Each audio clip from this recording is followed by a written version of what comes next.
السلام علیکم ورحمۃ اللہ وبرکاتہ۔ امید ہے تمام پاکستانی خیر و عافیت سے ہوں گے۔ میری یہ ویڈیو بحریہ سے ریلیٹڈ ہے۔ بہت دنوں کے بعد میں بحریہ سے ریلیٹڈ کوئی ویڈیو بنا رہا ہوں۔ ایکچولی میں نے جن 4 چیزوں کا اس میں ذکر کرنا ہے اس میں نمبر 1 پہ جو آج کل بہت زیادہ سوشل میڈیا پہ ایکٹیو ہے چیز، بحریہ کا NOC بحال ہو گیا۔ SBCA نے وہ NOC بحال کیا ہے۔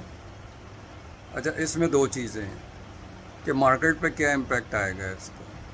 NOC بحال ہونے کی وجہ سے مارکیٹ پہ کوئی اس کا امپیکٹ ایسا خاص نہیں آئے گا۔ یہ ایک بس دلاسا ہے لوگوں کو، اس لیے کہ میجورٹی لوگوں کو یہی نہیں پتا کہ بحریہ کا NOC کینسل ہوا ہوا ہے، تو اس سے تو مارکیٹ پہ کوئی امپیکٹ نہیں آئے گا۔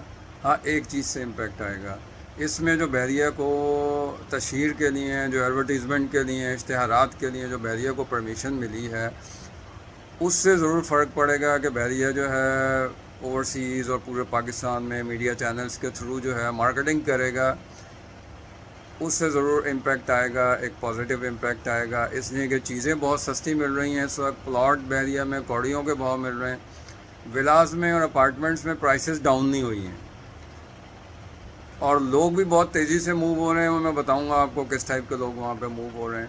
اچھا، پلاٹ کی گرنے کی وجہ کیا ہے؟ خالی یہ نہیں ہے کہ جی بحریہ ٹاؤن کریش ہو گیا، یہ اوور آل پورے پاکستان میں اکانومی کریش ہو گئی، پورے پاکستان کے ملکی حالات بہت زیادہ خراب ہیں، کہ جس کا نیگیٹو امپیکٹ بحریہ پہ بھی بہت زیادہ آیا ہے۔ ایک تو سب سے بڑی وجہ ایک یہ بھی ہے کہ بحریہ کا 50% سے زیادہ جو کلائنٹ ہے وہ اوورسیز کلائنٹ ہے، اور اوورسیز جب سے عمران خان صاحب کی حکومت گئی ہے، اوورسیز پاکستان میں کوئی انویسٹمنٹ نہیں کر رہا، ایون کہ بحریہ ٹاؤن کراچی میں بھی نہیں کر رہا۔ لیکن اب لوگوں نے بحریہ میں انویسٹمنٹس کرنی شروع کر دی ہیں۔ لوگوں نے ایک تو شرح سود جو ہے وہ کم ہونا شروع ہو گیا ہے، اور آگے فیوچر میں لگ رہا ہے کہ وہ 10% یا اس سے نیچے چلا جائے گا۔ دوسرا یہ ہے کہ پلاٹ کوڑیوں کے بھاؤ مل رہے ہیں۔ وہ کیوں مل رہے ہیں جی کوڑیوں کے بھاؤ؟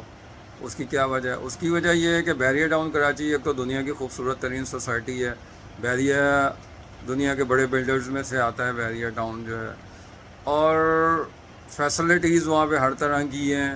اس کو مینٹین کرنے کے لیے بحریہ کو بہت زیادہ ایکسپینسز، بہت زیادہ پیسوں کی ضرورت ہے، جو کہ بحریہ نہیں کر پا رہا۔ بحریہ ٹاؤن کراچی لاس میں جا رہا ہے، جس کی وجہ سے بحریہ کے پاس جو اپنے پلاٹس اور اپنی انوینٹری بچی ہوئی پڑی ہوئی تھی، وہ بحریہ کو کم داموں پہ سیل کرنی پڑی۔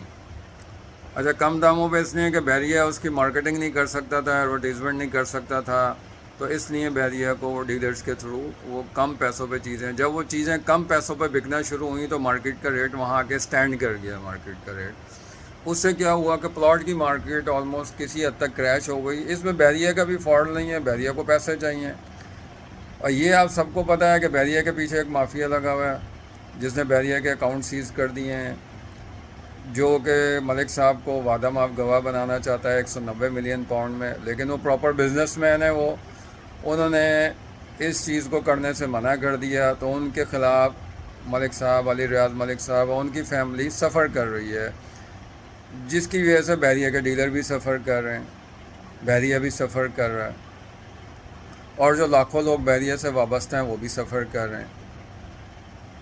ایکچولی گورنمنٹ کو چاہیے تھا، گورنمنٹ چینج ہو گئی تھی، کچھ بھی ہو گیا تھا، کم از کم ان کو یہ چاہیے تھا کہ کم از کم اکانومی کو تو مینٹین رکھتے ہیں نا۔ جو real estate sector Imran Khan صاحب کے دور میں عروج پہ جا رہا تھا، اوورسیز کے ڈالرز آ رہے تھے، لاکھوں اربوں ڈالر پاکستان میں آ رہے تھے، ایون کہ ہمارے میجورٹی کلائنٹس ہماری اوورسیز کی تھی جن کے ساتھ ہم لوگ کام کر رہے تھے، اور جو بہت زیادہ انویسٹمنٹس کر رہے تھے، لیکن وہ اس حکومت پہ، اس عدلیہ پہ اور ہمارے اداروں پہ ٹرسٹ نہیں کرتے، اس وجہ سے ان لوگوں نے پاکستان میں انویسٹمنٹ کرنا بند کر دی۔ اور ایک جو سب سے بڑی بات، ملک ریاض ایک ایسا آدمی ہے کہ جس نے پوری دنیا سے اوورسیز انویسٹمنٹ جو ہے پاکستان کے اندر لے کے آیا۔ کوئی ہمارا پولیٹیشین نہیں لے کے آیا، کوئی ہماری اور کوئی گورنمنٹ، نہ کوئی ہمارے ادارے لے کے آیا، نہ کوئی ہماری عدلیہ لے کے آئی، نہ جو بڑے بڑے لیڈر ہمارے تھے وہ، نہ وہ لے کے آئے جو ہے۔ یہ صرف اپنا ملک بیچ کے ہی جو چیز لائے ہیں، اپنی چیزیں موٹر وے گرویز کروا کے پیسہ لے کے آئے ہیں، یا کبھی کسی کو ایئرپورٹ بھیج دیا، کبھی کسی کو کوئی چیز بھیج دی، اس طرح لے کے آئے ہیں۔ دنیا کے کسی اور ملک میں ملک ریاض جیسا بندہ ہوتا تو وہ تو میرے خیال سے وہ کم از کم کچھ نہیں پرائم منسٹر ضرور ہوتا. اس کو پتہ ہے کہ پاکستان میں پیسے کیسے لانے تھے، لیکن انہوں نے اپنے مفاد کے لیے اس کے پیچھے لگ گئے. لیکن یہ ایک الگ پولیٹیکل بحث ہے. لیکن یہ ہے کہ یہ چند چیزیں تھیں جن کی وجہ سے بیریئر ٹاؤن ڈاؤن ہوا. اس کے بعد آ گیا کہ جی ایک اور جو پازیٹیو چیز جس کی وجہ سے مارکیٹ پازیٹیو ہو سکتی ہے، وہ مارکیٹ یہ بحریہ نے یہ زبردست اقدام اٹھایا بیریئر ٹاؤن کراچی نے کہ جو لوگ پورا گھر نہیں بنا سکتے تھے double story ground plus one, بحریہ نے ان کو الاؤ کر دیا کہ جی آپ اپنا ایک فلور بنا کے کمپلیشن لے لیں.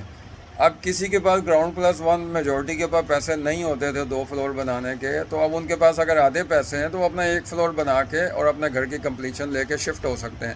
اس سے مارکیٹ میں اور کنسٹرکشن میں ایک پازیٹیو امپیکٹ آئے گا، کیونکہ کنسٹرکشن اس وقت بیریئر ٹاؤن کراچی میں 20% ہو رہی ہے. 80% کنسٹرکشن بند ہو گئی. لاکھوں خاندان، لاکھوں مزدور، لاکھوں فیملیز اٹیچ تھی جو کہ بڑے خستہ حالی میں زندگی گزار رہے ہیں. مزدور یہاں سے چلے گئے ہیں، لیبر یہاں سے کافی حد تک چلی گئی ہے. بڑے بلڈرز کے پروجیکٹ یہاں پہ رکے ہوئے ہیں. 90% بڑے بلڈرز کے پروجیکٹ رکے ہوئے ہیں. اسی وجہ سے چند ایک بلڈرز ہیں جو ڈیلیور کر رہے ہیں. رکنے کی وجہ یہ ہے کہ پرائسز بہت زیادہ انکریز ہو گئی ہیں اور بلڈرز جو ہے نا اس چیز کو ڈیلیور نہیں کر پا رہے. حالات جو ہے کوئی سیل پرچیز ہو نہیں رہی اتنی زیادہ. ہاں جو پلاٹ بحریہ کی نئی ڈیلز میں آ رہے ہیں، کوڑیوں کے بھاؤ آ رہے ہیں، وہ پلاٹ فوراً ہاتھوں ہاتھ سیل ہو رہے ہیں. ولاز کی اور اپارٹمنٹس کی مارکیٹ نیچے نہیں گری، جو پوزیشن میں ہیں جہاں پہ لوگ رہ رہے ہیں ان کی مارکیٹ بہت تھوڑی سی گری ہے، بلکہ زیادہ گری تھی لیکن وہ تھوڑی سی سٹیبل ہو گئی ہے. اور فیملیز وہ موو ہو رہی ہیں یہاں پہ جیسے ڈی ایچ اے سے، اور بڑی بڑی پارٹیز جو ہیں جن کو پیسوں کا کوئی ایشو نہیں ہے، وہ آرام سے اپنا لائف سٹائل بحریہ کا مینٹین کر سکتے ہیں. وہ لوگ بہت زیادہ یہاں پہ موو ہو رہے ہیں. پیسفل زندگی ہے، انوائرمنٹ بہت زبردست ہے، انٹرٹینمنٹ کے بہت ساری چیزیں ہیں. تو ایسا نہیں ہے کہ فیملیز نہیں آ رہی. فیملیز بیریئر ٹاؤن کراچی میں بہت ساری آ رہی ہیں اور لوگ اپنی پیسفل زندگی گزار رہے ہیں یہاں پہ. اس کے بعد ایک چیز جی کہ ایمار بیریئر ٹاؤن کو ٹیک اوور، اس طرح کی چیزیں گردش کر رہی ہیں. بیریئر ٹاؤن ایک بہت بڑا بلڈر ہے، ایک بہت بڑا پروجیکٹ ہے. بیریئر ٹاؤن کراچی کو کوئی بھی ٹیک اوور نہیں کر سکتا بحریہ کے علاوہ ہی. بحریہ چاہے گا، لیکن بحریہ کے لیے اگر معاملات آگے صحیح ہوں گے تو انشاءاللہ یہی بحریہ ٹاؤن ہے. بحریہ ٹاؤن اسی کو ہی زبردست کر دے گا انشاءاللہ. اور جو بحریہ نے غلطیاں کی ہیں، بڑی امید ہے کہ وہ غلطیاں بحریہ ان چیزوں سے سبق سیکھے گا اور وہ غلطیاں بحریہ صحیح کرے گا. جیسے افیکٹیز تھے بہت زیادہ، نو ڈاؤٹ افیکٹیز پرابلم میں تھے، بہت سارے لوگ مرے، بہت سارے لوگ پریشان تھے، لوگوں کی ساری زندگی کی جمع پونجی تھی جو تباہ ہوئی یہاں پہ، جس میں بہت لوگوں کا کردار ہے، جس میں جو ہے نا اگر بحریہ نے ان کو کمپنسیٹ کرنے کی کوشش بھی کی تو بیچ میں ڈیلرز نے جو ہے اس کا ناجائز فائدہ اٹھایا. تو کچھ چیزیں ہیں، دیکھیں 90% پازیٹیو چیزیں ہیں تو 10% نیگیٹو چیزیں بھی ہیں، جو کہ امید ہے کہ آئندہ آنے والے وقتوں میں بحریہ ان ساری چیزوں کو سموتھلی آرام سے ایزیلی سالو کر لے گا. اور اس کے بعد ہے جی بیریئر ٹاؤن دبئی آ رہا ہے جی. ظاہری سی بات ہے کہ بھائی جب آپ پاکستان میں ایک اتنا بڑا بلڈر آپ اس کو کام نہیں کرنے دیں گے، اتنا بڑا ڈیولپر اس کو کام نہیں کرنے دیں گے، تو دنیا کا ہر بندہ یہی چاہے گا کہ بھائی اس ڈیولپر کو ہم اپنے ملک میں کام کرائیں. اپنے ملک میں جیسے دبئی والوں نے سنا ہے کہ جی ان کو لینڈ دی ہے وہاں پہ اور نیکسٹ ایئر میں بیریئر ٹاؤن دبئی آ رہا ہے. تو ظاہری سی بات ہے ملک صاحب وہ شخص ہیں، ملک ریاض صاحب، کہ جو جنگل میں منگل کر سکتے ہیں. انہوں نے پورے پاکستان میں اس سے خوبصورت سوسائٹی کوئی نہیں ہے. دنیا کی خوبصورت ترین سوسائٹیوں میں سے ایک سوسائٹی بیریئر ٹاؤن کراچی ہے، ایک انٹرنیشنل لیول کے سٹینڈرڈز کا. پرابلم کیا ہے کہ ہماری گورنمنٹ سپورٹ نہیں کر رہی. ہماری گورنمنٹ اور بہت سارے لوگ ان کے خلاف ہیں، جس کی وجہ سے وہ لوگ پرابلمز میں ہیں. بیریئر ٹاؤن کے جو انویسٹرز ہیں وہ پرابلم میں ہیں، بیریئر ٹاؤن کے لوگ پرابلم میں ہیں، پرائسز نیچے آئی ہیں. لیکن اوور آل یہ امپیکٹ پورے پاکستان میں ہی ہے. لیکن کراچی بیریئر کے پرائسز کچھ زیادہ گری ہیں، اس لیے کہ بیریئر ٹاؤن کراچی ہے بھی بہت بڑا، اس طرح ابھی آباد نہیں ہے. لیکن ابھی بھی ہزاروں کی تعداد میں فیملیز رہ رہی ہیں یہاں پہ. تو اس طرح بیریئر جو ہے بہت زیادہ پازیٹیو جو ہے اسٹیپس لے رہے ہیں، جس سے مارکیٹ بہتر ہونا شروع ہو اور لوگ زیادہ سے زیادہ یہاں پہ آنا شروع ہوں. اور انشاءاللہ بہت امید ہے کہ آنے والے وقتوں میں چیزیں بہت بہتر ہو جائیں گی. اور علی صاحب اور ملک صاحب واپس آئیں گے، اور بحریہ ٹاؤن کے تمام پروجیکٹس اور بحریہ ٹاؤن کراچی دوبارہ ترقیوں کے وہ منازل طے کرے گا۔ میری آپ تمام لوگوں سے گزارش ہے کہ میری ویڈیو اگر آپ کو اچھی لگے، میری باتیں اچھی لگی ہوں تو اس کو شیئر بھی کیجیے گا، لائکس بھی کیجیے گا۔ آپ کی اچھی کوئی سجیشن ہو تو وہ بھی دیجیے گا مجھے، اور میری دعا ہے کہ اللہ تعالیٰ پاکستان کو اپنے حفظ و امان میں رکھے، بحریہ ٹاؤن کراچی کو اپنے حفظ و امان میں رکھے، ہم سب کو اپنے حفظ و امان میں رکھے۔ جزاک اللہ۔